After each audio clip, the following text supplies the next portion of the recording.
Oh, it's Like, been really powerful. perfect. And even Sam is with us, so it's the family. Testing audio, testing, testing, testing. You're good. You're good. I'm always Um, wondering about that. can you make me host as or co-host as well?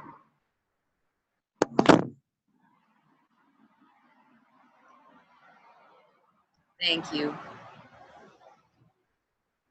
How's it going, Sam?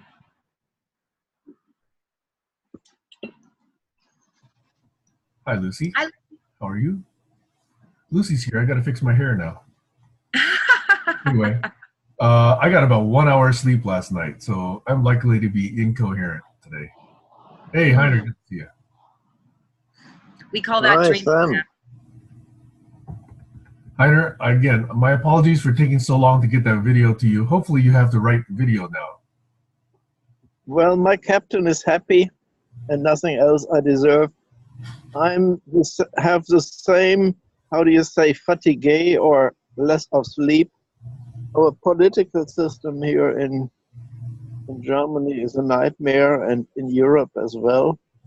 And I wonder how we will decide what to do with our African, like you do with your Spanish and South American brothers.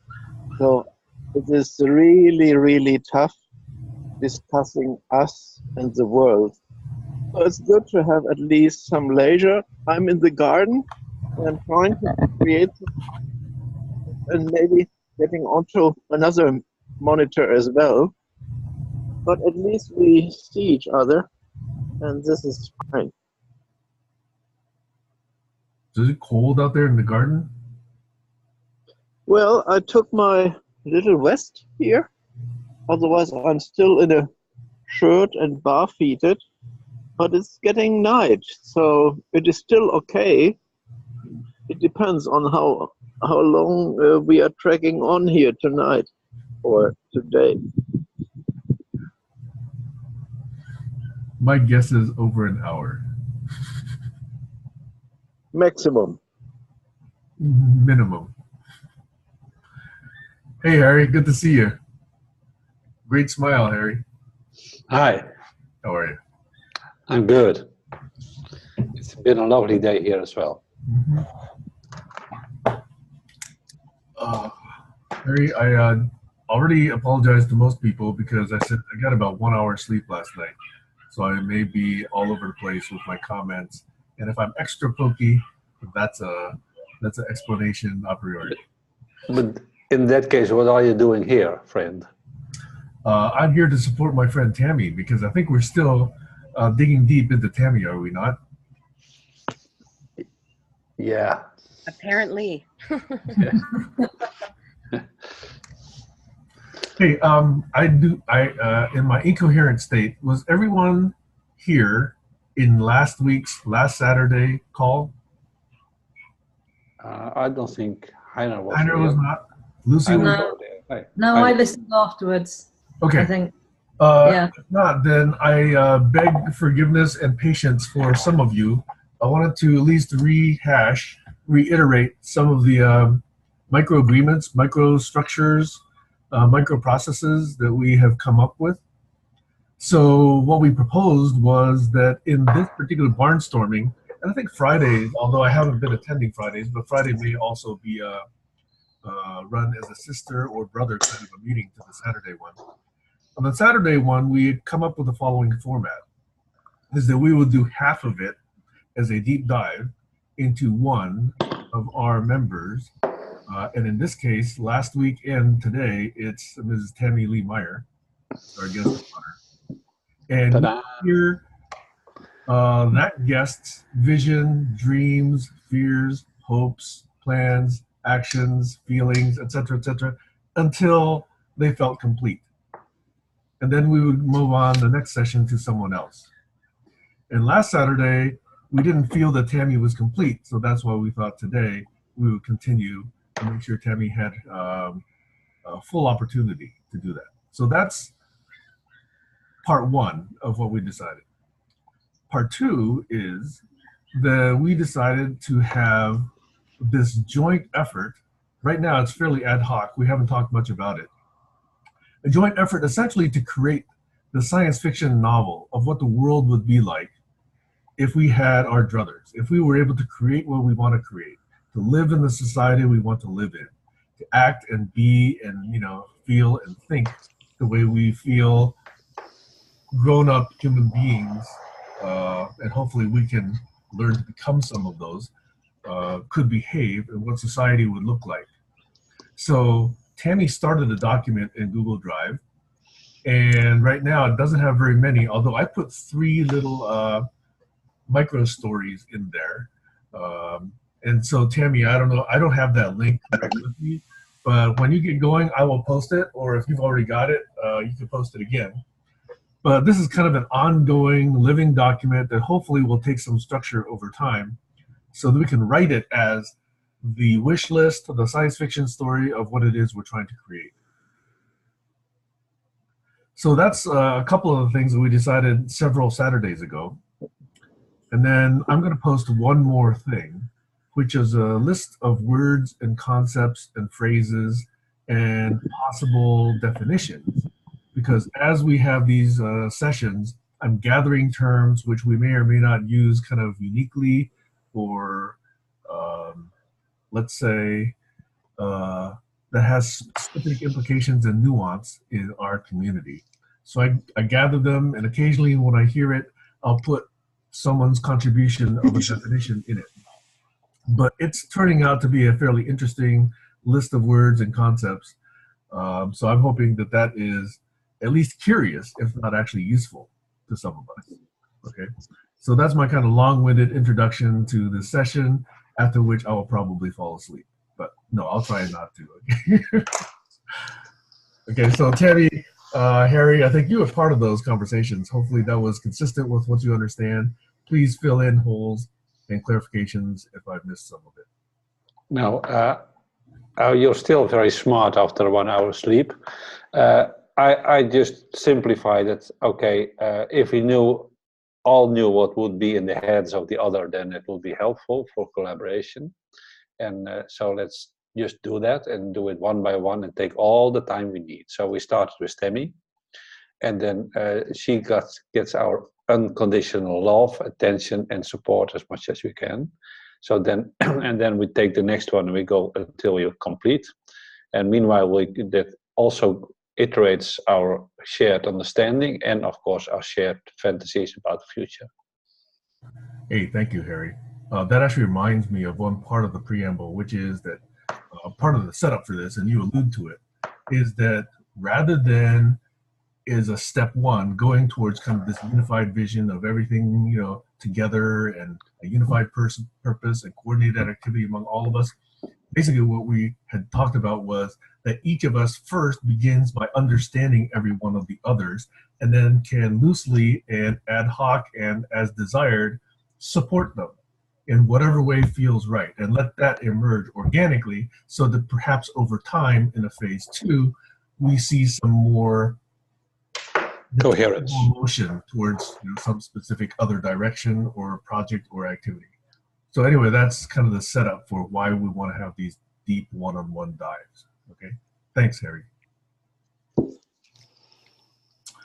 So, hey, Heiner, was that clear? Lucy, was that clear? Yep. Okay. If so, then I invite Tammy to bring us back to possibly the state we were in at the end of last session, or another totally new beginning point, if you like. Okay. And Tammy now has the virtual floor. Thank you. So before we kind of start, I'd like to just do, well, just so much gratitude for yesterday. Sam, I did the alphabet code for the Friday experiments, which I've just posted now. And it was really amazing I felt like I was able to deliver it, and it was received. So that was really powerful.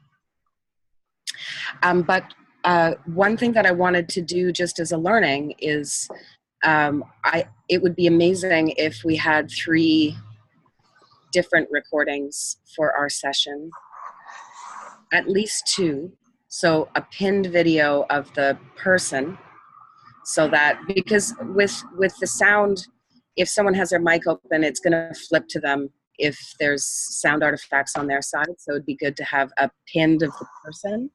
It'd also be great to have speaker view so that each person's comments are also able to be used full screen. And then, I mean, this begs the question, of course, to editing and all of those things, but if we at least have the source material, I think that would be useful. So I would love if there was a couple of people who wouldn't mind also, yeah, Harry. Lucy, do you have room on your computer to record? By the way, I just made everybody co-host, and I am recording in gallery view. Okay. Okay. So And you, yeah. Tammy, which one are you recording as well? I assume. I'm not, because I would be recording in gallery, and Okay. Sam's already doing that. Okay. How do you want me to help, Tammy? Yeah, if you can record in speaker, and Harry, if you can pin my video. Okay. So I'm That a would be great. complete beginner at this. So I've got your face is big and everyone else's face is small. So just record from there. Right. As long as you did pin on Tammy's screen, and then No, you record. no, Lucy's not doing pin. Lucy's doing speaker. Yeah. Okay. Harry's doing pinned. All yes. Right. I'm pinning Tammy. Shall I start now, or that would be great? Yeah, that'd be great. So yeah, that way we can pull bits. Like I feel that for myself or other people, for example, last week when I did the poem, it would have been really nice to have that as just a full screen piece that could be shared. And I'm sure that other people would also love to grab little bits of their thing to be able to share. So awesome. Thank you, everyone. And we have a shared folder on Google Drive, which I'll share with you all. So when the session is over, I'll post that link. So when it kind of recombines on your machine, you can upload it to that folder. They'll all be together. Yes, that's right. So subject to errors, that should contain all of the GCC videos that have been held since September or October, some date, in 2017. And by that, we mean all the original Zoom files, the audio only, the text chat messages, as well as the MP4 video files, and maybe even some of the original .zoom files. So anyway, that's for historical purposes if we ever want to recreate derivative works. Okay? And there's over 100, certainly, probably more than 130 by now. Oh yeah, there's a fair amount there. Harry? We better become famous, because otherwise it will be trashed after we die. Well, I mean, big part is the learning, so we're definitely doing that. So yes, I'd love for us to do a little bit of a check-in though, just so everyone kind of can arrive in the space together. And Sam, thanks for doing such a great intro for us.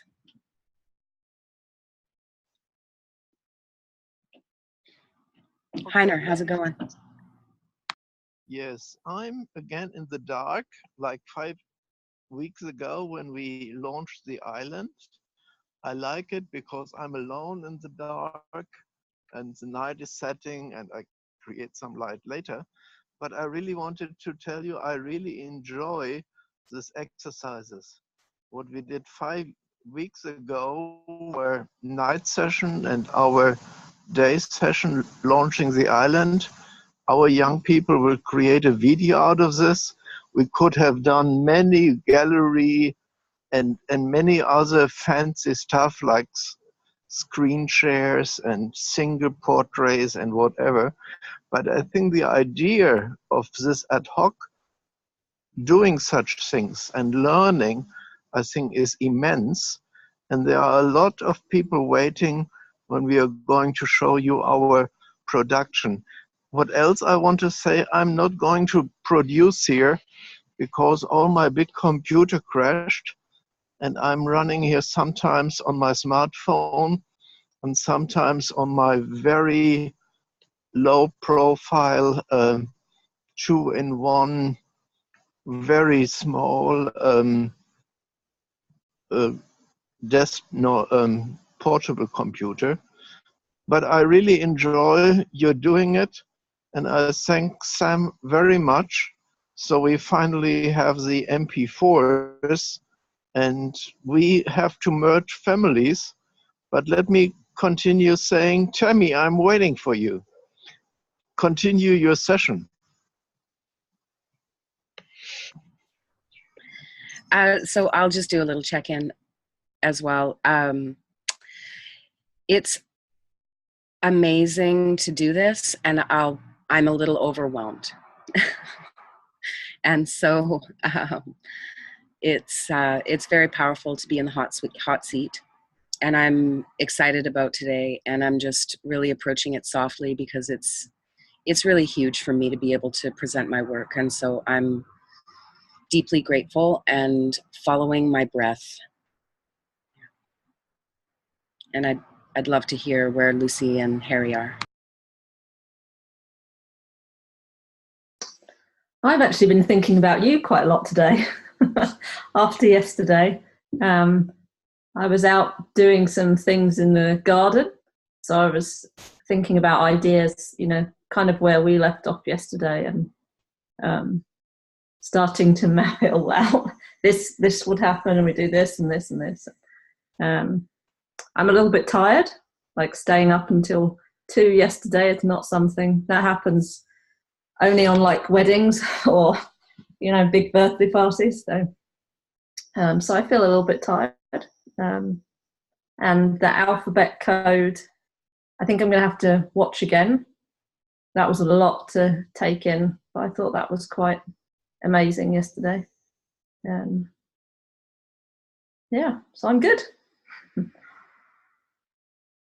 Yeah, thank you for staying up so late. You too, Harry.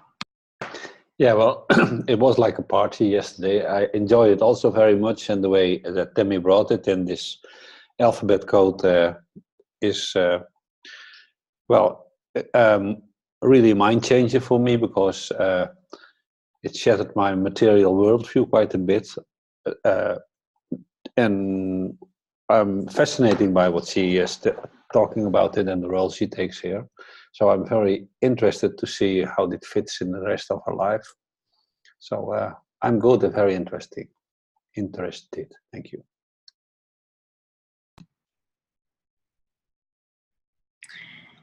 And Sam, thanks for being here after an hour's sleep, making it happen. Well, there are reasons why. I mean, not only is it that the job is quite hectic, and I'm having fun with it, actually. It's a lot of responsibility. But in addition to that, you know, I've got 14 little puppies. And in addition to that, I have a relationship that's, you know, rocky on and off. And last night it was pretty rocky. So that was rough. Hey, Doug. So anyway, that's why I got only about an hour's sleep. And I just did 3 hours of driving to take Gail to the clinic this morning and then back. So I am not only operating on 1 hour sleep, but also just been driving for 3 hours. So that put me into a kind of a funk as well. So I'm definitely going to arrive here, get present, listen, open up, and let's see what I can absorb. Thanks. Awesome. Hi, Doug. We've just been doing a quick little check-in. I don't know if you're ready to do that, but you'd be next. I'm good.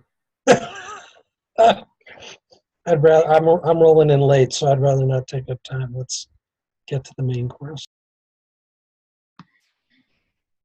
Okay, awesome. So today I thought I would start with my story and interweave my story with what I'm really passionate about being a part of, helping to create. nearby, there's been some sort of accident. So there's sirens that have been going off every few minutes. So I'll pre-warn you.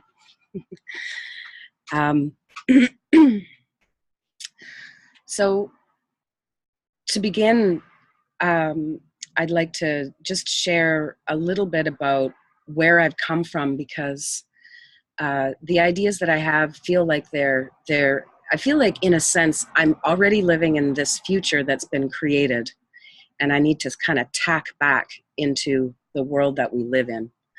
And part of that is grounding me in my own story. And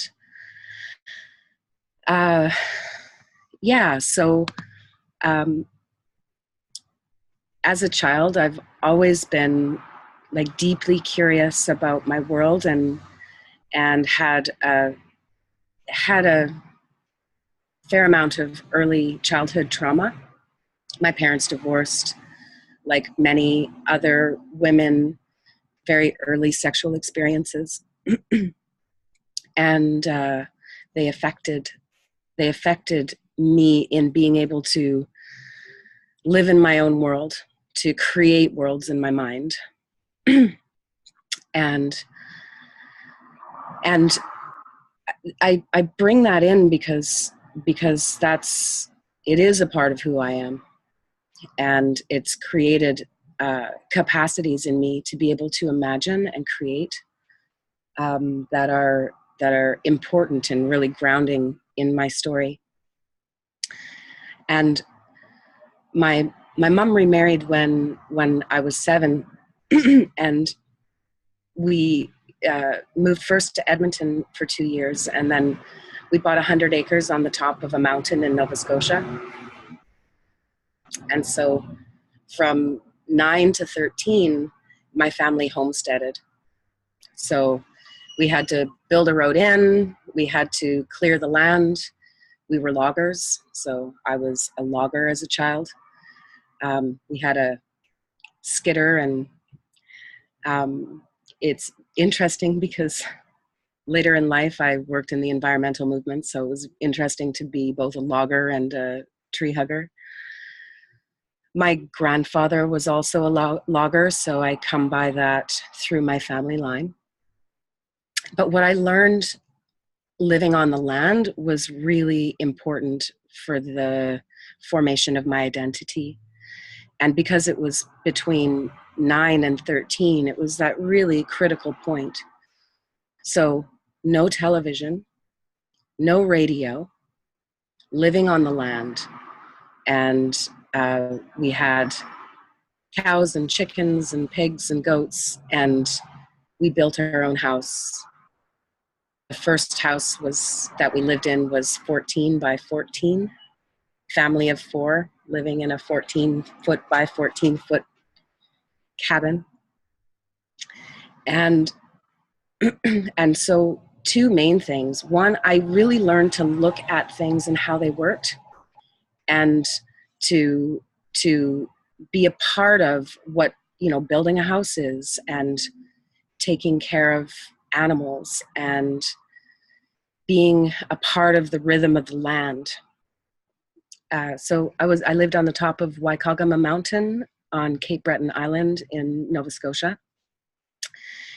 And my family also became Christian. My mom met my stepdad at a church, at a Alcoholics Anonymous dance, which was based in Christianity. So they became born-again Christians, and de facto, so did us kids. And I really loved it. I was always drawn to spirituality from a young age. But I was curious, and I asked a lot of questions, and Christianity couldn't answer my questions. It didn't go far enough. And so the only media that I had access to as a kid was Billy Graham on Sundays, which is hilarious. But that it's really important to my story, because so that would have been, so I'm 48, and that would have been 1979 to 1983. So if you imagine the media landscape at that point, there was a pretty big transition to TV being the babysitter of everyone, and I didn't have that, none of it. So I was actually kind of pulled out of regular world and onto the land, and at that really formative age between, and there wasn't much between 7 and 9 either. So I had a big gap. And I think that really helped me to not be in the matrix of the cultural world that everyone else was in. So so that was a big deal. Then when I was 13, I moved from there in with my dad, with my sister. My sister and I were living with my mom and stepdad. So we moved back to the West Coast. My family home was in Mission. And so I continued regular life after that. So back into the regular world with television and all of that. But I always had a real sensitivity to media and the vibe of it, the vibration of control that it has. And most of my life, I haven't had a television in my home, and that's really important for how I developed. And then when I was 19, I moved out on my own when I was 15, 16, so I was early leaving. And that was also, I just feel like I was ready to be in the world. And I'd been working full time since I was 14. So, and going to school wasn't that exciting for me. And so I left school partway through grade 11. I stayed in school for a little bit after leaving home, but it didn't feel like it was the right place for me to be, so out I went. When I was 19, it was my first opportunity to vote, and I really took that seriously. And rather than, and I really was struck by the process of an electoral period and what happens there. There's a madness that seems to overtake people, and it's this very controlled information flow that when I was looking at it for the first time, I've had a lot more experience now, but when I was looking at it for the first time, I was really confused. I was like, well, the Green Party, how come I don't know more than its name, really? And, the other two parties are just duking it out, and it's bad news. And none of it feels like something to vote for. It's what's the least offensive option. So I was really kind of, frustrated and confused about it. So rather than going to vote, I decided to write a letter to the local papers. And so I wrote this letter, as a young Canadian, I'm appalled, my first opportunity to vote in an election. And all that seems to be happening is that, this bad behavior between who should be adults, people that should be adults. And the only thing that I can stand behind with my integrity is to waive my right to vote. And so there were two papers that I sent it to. And one of them actually gave me a call and said, I'm sorry, we can't print your letter because essentially you're advocating not to vote on election day, and it would have been printed on election day. But the other paper printed it. So that felt amazing to me. And I realized in that moment the power of the voice, the power of my voice. And even though I didn't vote, I felt that I really participated in the election because that was printed on election day and people read it and thought about it. And so that kind of, that gave me a sense of power, and was just one of those steps along the journey. I was a waiter from 17 to 30 or something like that. And that was amazing, but not my life's calling at all. I loved that work. It was, it's obviously, I love people. I love talking to people. Everybody pays you and pays, for their appreciation of your presence at their table. And, it was a lovely way to be able to earn. And I made tons of money, which was fantastic. But there came a certain point where I realized that my life needed to have purpose. I needed to make a contribution. And so I went into a period of deep consideration. I got fired from my job in a really random way.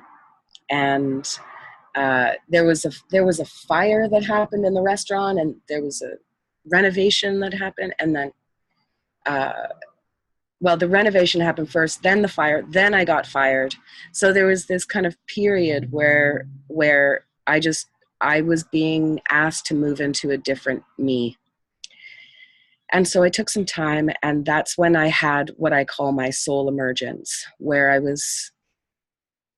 carried around a card that really, I feel, crystallized an intention to come into alignment with my purpose. So on the card I wrote, I call for all of the gifts from all of my lifetimes to come rushing to me now, which is obviously I would use different words, maybe not rushing. And at the same time, I feel very guided that those are the words that I used, and that was important, that it came quickly. And in that time, the alphabet code came, which I explored yesterday. But also, what feels like the bigger body of work is the potential rejigging of how media, democracy, and the economy works. So essentially, it was looking at those three areas of activity in humanity, and feeling into what is that in right relationship, because all of those things are used to control humanity now, and yet we have the opportunity to shift how that is, and to deeply consider from the ground up how we would frame those three constellations of activity to come into alignment with what we can actually do. And they work together. So I've done a lot of work in very grounded ways, and also very more of the spiritual and ethereal considerations in all those three areas. And so after I had the series of insights, it was in a period of time where in the year 2000, it was very hopeful. Al Gore was running for president, and there was this this sense of really deep potentiality for us to shift our way of being. And there was a lot of hope that late summer and early fall. And then when Bush was elected, I felt immediately that we had flipped timelines. We'd moved from a timeline where there was a lot of potentiality to a lockdown timeline where there was a reality that was being introduced that was not a good one. And so I was in this really open place where I felt really connected to the way this enlivening potentiality, and then I could just feel this big shift and that things wouldn't be as easy. And because the information that I had, that I was working with, was around power in the form of media, democracy, and the economy, I could see that these hopes and this potential that I was seeing and perceiving and wanting to bring into being was by the minute less possible. And so I had a pretty big crash at that point. And it was a really difficult time because I'd felt that I failed. I felt that I was given a mission, and that I hadn't held up my part of the bargain. And it was simply to demonstrate that there's another way, and to live that. So in April of 2001, I met Rick Logtenberg at a Green party. And he's amazing. I connected with him with these ideas around, in particular, media, and we just got each other. There was this amazing connection. And he was like, game. He was like, okay, well, I can help to create that. And so over the next month or so, I and another person, Omer Ginor, his friend, and we called him our Israeli operative, came together and created the People's Network. So the People's Network was a pre-social network, social network, a web TV platform where community members could share videos of what they were doing, and and comment and connect on the projects that they were doing, so that we could see ourselves, so that we could see each other. And so it was basically the peer-to-peer idea of how do we present ourselves in the way that we want to, connect with our community members, bring what we have together to be able to as a community know each other, help each other, and move forward in a good direction. I had no idea how to be an executive director of an organization at that point, and I didn't get us the funding that we needed to carry on, but we were active for 11 months. We went to tons of community events, created a bunch of videos, created a website framework for the People's Network, and we did tons of potlucks and had people come weekly, and it was a beautiful community building exercise, as well as this is important actually. So I'm a technophobe. Technology, I'm very comfortable with human interaction, but technology gives me like razors on the inside feeling. And so part of what that time gave me was the ability to, it made me push through so I could, start to learn a little bit of code, learn how to operate the video camera, take it into the edit bay and edit, look at graphics programs, and just all of those pieces to kind of just push beyond that, because that's what needed to be done. And so that was also amazing. I wasn't ready. We weren't ready. The world wasn't ready. So we put that to bed in late 2001. Also important to note that one of the things that we did that year was we attended and documented a conference, the Summit on Sustainability and Spirituality, that happened on September 10th, 11th, and 12th, 2001. So the towers fell on day 2. That was crazy. The whole gathering was obviously really struck by it. And so at the same time, what was happening was the Battle of Seattle had happened, and indie media had emerged from that.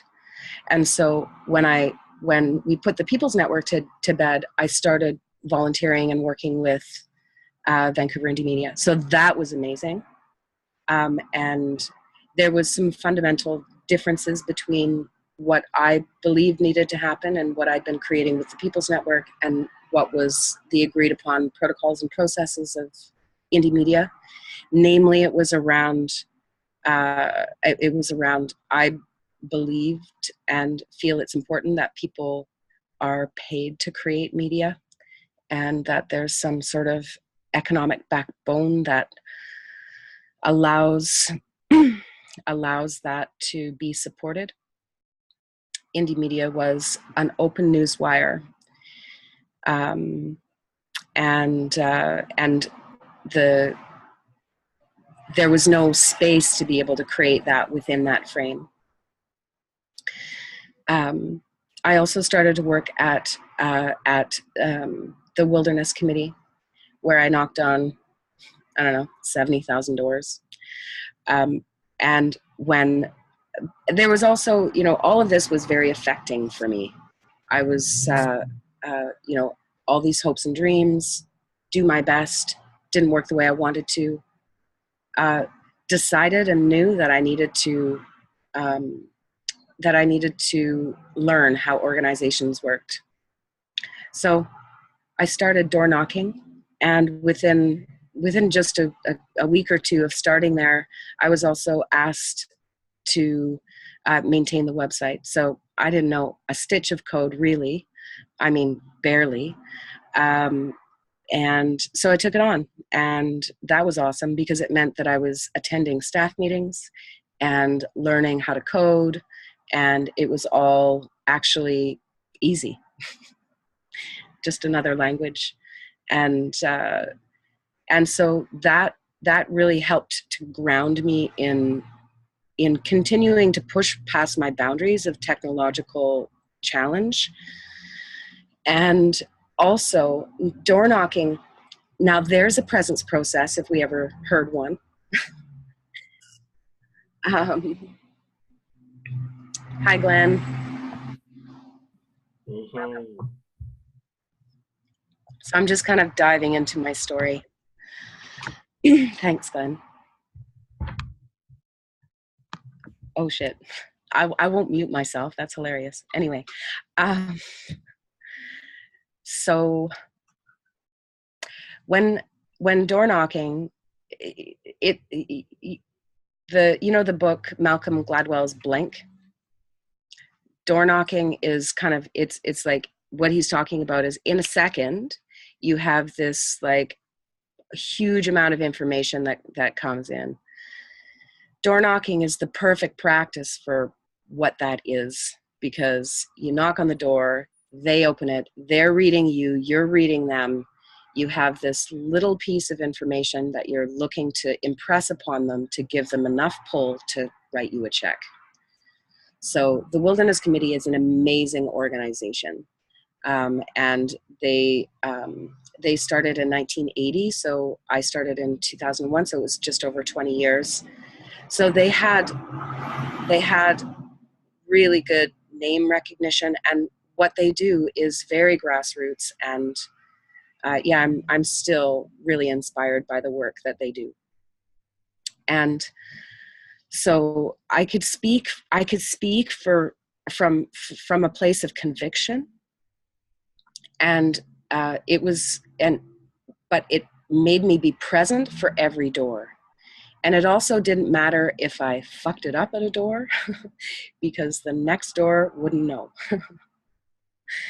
And so there was a period where I was kind of, because I was a bit blown out. I was like, this was an amazing body of information, the alphabet code, this reorientation of what media could do, what democracy could do, what the economy could do. And yet the world was also presenting as it was. And so to have that practice of coming into presence, 80 or 100 times a night in a new relationship to share something, I think that was really a powerful way for me to embark on some healing, because that transition had been tough. So I spent a decade there. And in that time, I also became much more politically adept, astute, engaged. And so in 2004, I was asked and agreed to stand as a candidate for federally in the riding that I grew up with, which was Dubny Alouette. And that was amazing. That was really powerful. It was for the Green Party. And I learned so much. There's this kind of dog and pony show that happens with all of the candidates, and we go from all candidates meetings to all candidates meetings. And my favorite candidate was Mike Bocking, and he was the New Democrat. And in that time period, also my grandmother passed away. And there was one night where I had to get a ride somewhere because my grandma had passed. And the wife of Mike Bocking, I can't remember her first name, but she was absolutely lovely. She drove me where I needed to go. And on that ride, she was like, it's been so interesting to watch your growth, and how much clearer every all candidates meeting has come, for me to really be clear of what I was expressing and be able to answer questions, and also learn, how to speak to media and how to put out press releases in terms of my positions on things. So that was good growing. I also worked on a ton of other political campaigns, and obviously door knocking for the Wilderness Committee was also kind of political activity. In 2009, I joined the board of CCEC Credit Union, and that was also huge because that was the missing piece. Media done a ton of learning in, and democracy really diving in and looking at what that was from the inside with a bunch of different perspectives. But I was a bit weak on on the economy, and so I was really motivated to join that board. CCEC stands for Community Congress for Economic Change, and it's a really beautiful tiny little credit union. At the time, around 3,000 members, the core membership being about 300 organizations, co-ops, and businesses that were really engaged in social and economic change, and still are. So when I started the People's Network, I asked around what bank is the best, what credit union is the best credit union? And, people again and again said, yeah, Van City's great and they're amazing, but really if you're looking for values, you need to go to CCEC Credit Union. They're small and beautiful. And a true, deep, living community organization. So I sat on that board for 9 years. I just stepped off in February. For the last year, I was on the executive and co-chair. And I learned a ton there. So I was able to really learn about legacy banking institutions, really feel deeply into, as an elected member, you know, I'm really feeling into the will of the membership from my own perspective of a social and economic change advocate. So that was a really good place to kind of grow my muscles and to be in that world, you know, and looking at that kind. It was a governance board, so really being in that place of representing our members as best as I can, and all of what it is to govern. And so that was really powerful. And then in 2011, I left the Wilderness Committee. And since then, I've been on kind of more of a freewheeling journey where I have done a deep dive into in particular, economic change, organizations, people, communities, and deeply curious about who's doing what, and with a deep desire to really bring that to light, to talk about it, to help to shine the light on people that are doing important things, and kind of make sense of it. I feel that we're in a sense at a time, at the end of time, where we need to really arrive in our empowered and activated selves and take action together. So for me,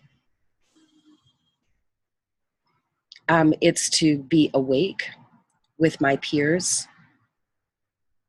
to look at the state of the world and the systems that are in place, to articulate and to design in a process of in an engaged process, so that we can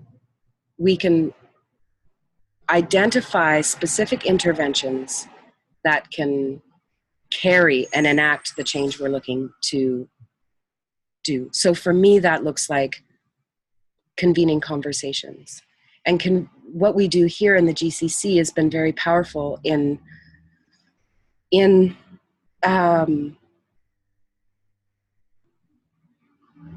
building community, in looking at how feeling and being real with the barriers that we have, in supporting the initiatives, what wants to be seen between us,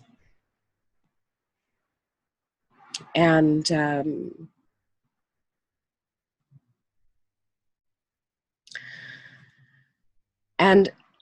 yet what's kind of missing for me is a clear shared intent. But it's a little bit of the cart before the horse, because to have a clear shared intent, we need to know what each other brings to the table. So here we land in present time. I'm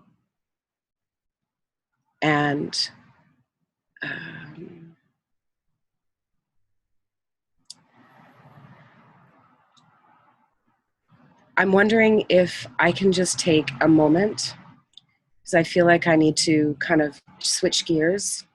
That was a lot to kind of share. And I would also, you know, I'm actually drenched in sweat. And I I'm just wanting to take a moment to kind of, I'm going to go have a cigarette basically, and have a little time out.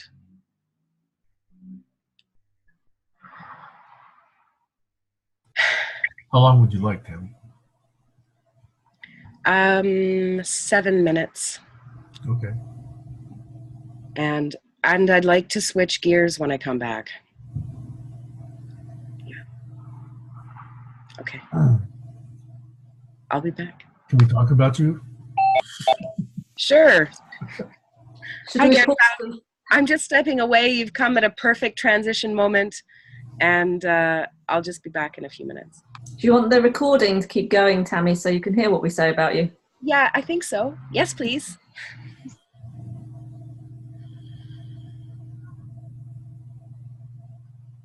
So I think we're at intermission.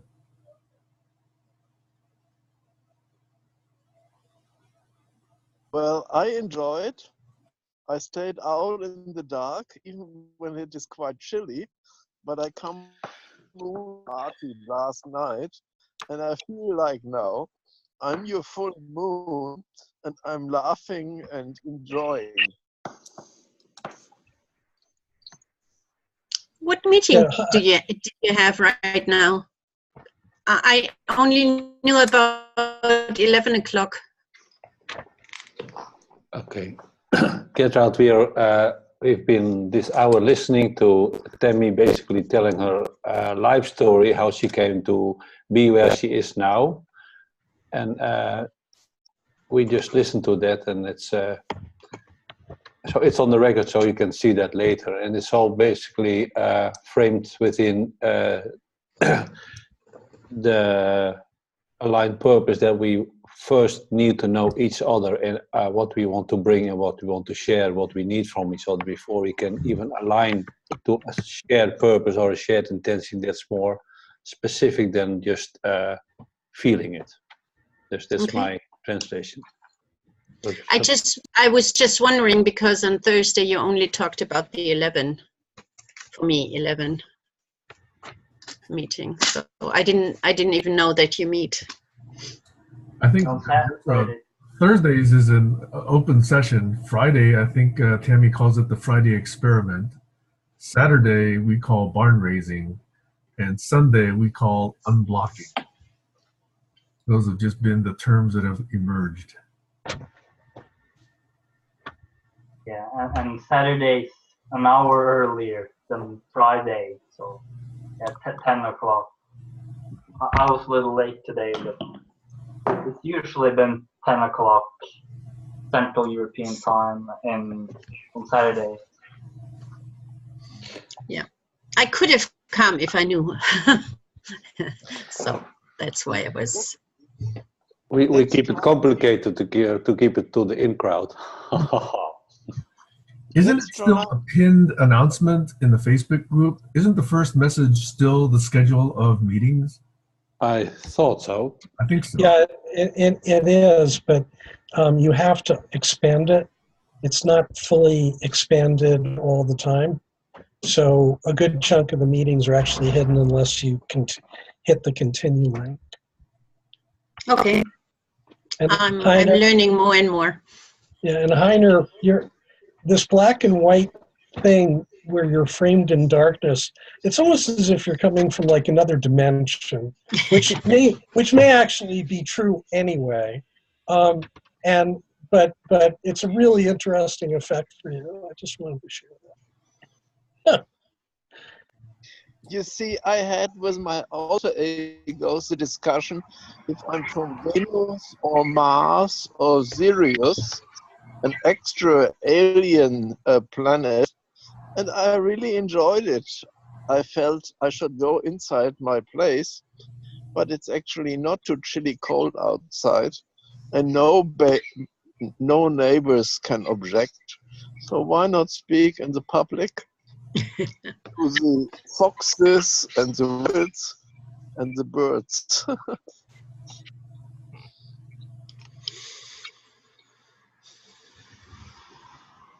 I still remember that ball you had, the plasma ball That was another visual effect. It's really amazing. It's good to have some visual special effects.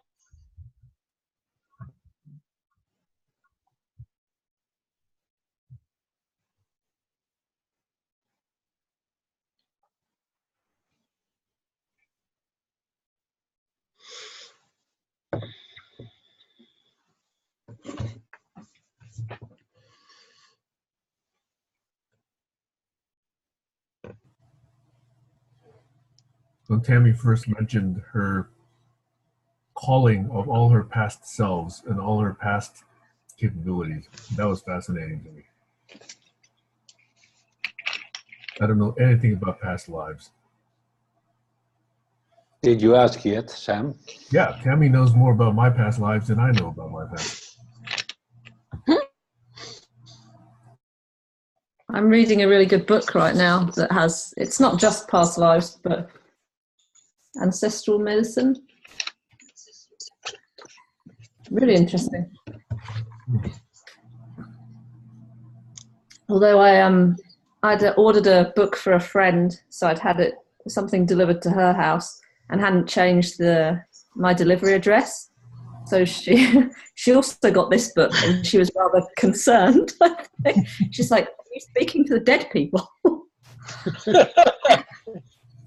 So I had to try and explain that it's not really her thing. So yeah. Well, you know, the logical response, the absolute definite response to a question like that is, of course. Yeah, aren't you?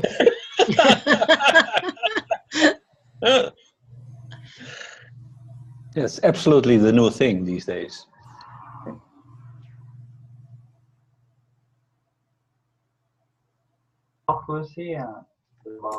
It's yeah, it's about kind of building relationships with your ancestors, and even like the ancestors, you know, going back thousands of years.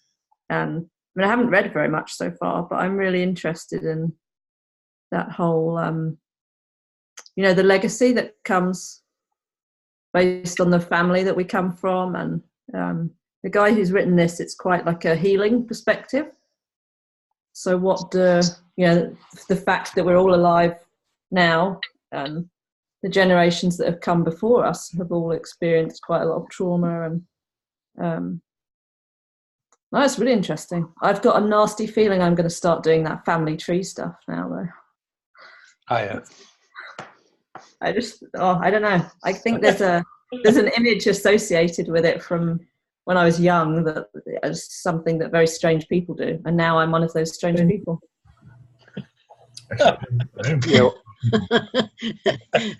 The same things are happening to me as well, Lucy. I always liked to be kind of rational and deterministic and based my logic on the material facts. And now I'm in this group that very easily consider quite some other dimensions and take into account other possible realities and all that. And I'm taking it seriously as well. So I'm surprised of my development. Yeah, that's fun. It's really fun. It is. And in psychology, there's even some more research done recently about about the psychological impacts on war, even on the next generation and the next. So on the grandchildren, that they still have genetic and psychological, they experience that impact. Yeah. Never having been to a war. There's one example he gives here of descendants of Holocaust survivors, and looking at rates of anxiety and depression and comparing those with, you know, other groups. And I mean, even talking about the rational side, even science is showing now with epigenetics that that we carry these things with us. It might not influence the genes as such, but expression of the genes.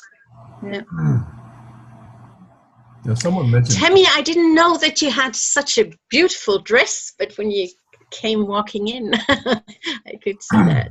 Pretty. Thank you.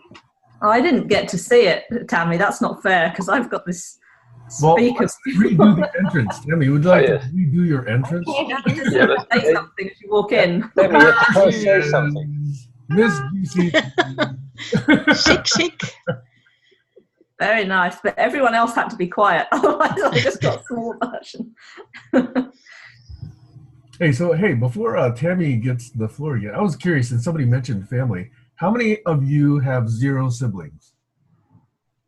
How many of you have only 1 sibling? I have a twin. Oh. Oh. How many I have didn't- 2 siblings?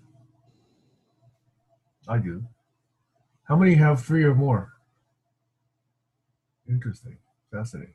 So how many was that, Harry or Gertrude? We were 7. Wow. And we were 8. Wow. Thanks. That's fascinating. Thanks. We were brought up with 7 because my first brother, the 8th, he died, or the first of 8. He died 6 weeks after. And Tammy, Lucy, is your twin also female or male? Yeah, female. She actually lives nearer many of you. She's in Vancouver. Are you identical? Oh, she's in Vancouver. Oh my gosh, I have to meet her. You might like walk past her down the street one day and be like, Lucy. Oh, so she's identical then. Yeah, we're identical, but we're meant to be. But I think if you have both of us side by side, we look pretty different. Amazing. That's exciting. Cool. Yeah. All right, Tammy, I think your 7 minutes have been well spent. So if I can get everyone who's recording to stop and start recording, that would be fantastic.